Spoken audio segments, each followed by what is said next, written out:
हम भारतीयों की पूरे विश्व में शायद तारीफ इसलिए भी होती है क्योंकि हम हर सिचुएशन के अंदर कोई ना कोई जुगाड़ ढूंढ ही लेते हैं। ऐसा ही एक वीडियो सोशल नेटवर्किंग मीडिया पर अब वायरल हो रहा है। ये वीडियो मुंडका मेट्रो स्टेशन के पास बनाया गया है, जहां पर पानी भरने की वजह से लोग सड़क पार नहीं कर पा रहे थे। ऐसे में ये रिक्शे वाला लोगों को सड़क के एक छोर से दूसरे छोर तक पहुंचाने के लिए 5 रुपए ले रहा है।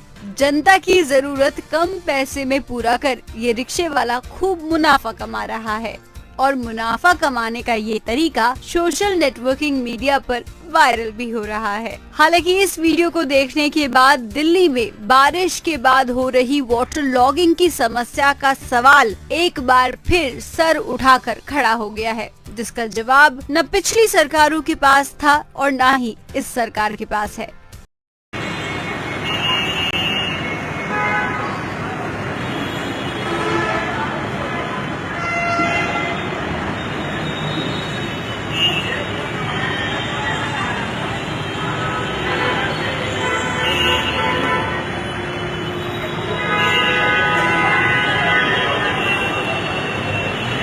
5-5 रुपये सवारी,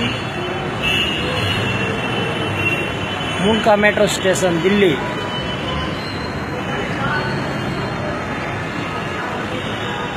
पूर्व मुख्यमंत्री डॉक्टर साहब सिंह वर्मा का गांव, महापौर उप महापौर मास्टर आजाद सिंह का गांव, पूरा गांव जलमग्न, नहीं कर पाए अपने गांव में भी सुधार।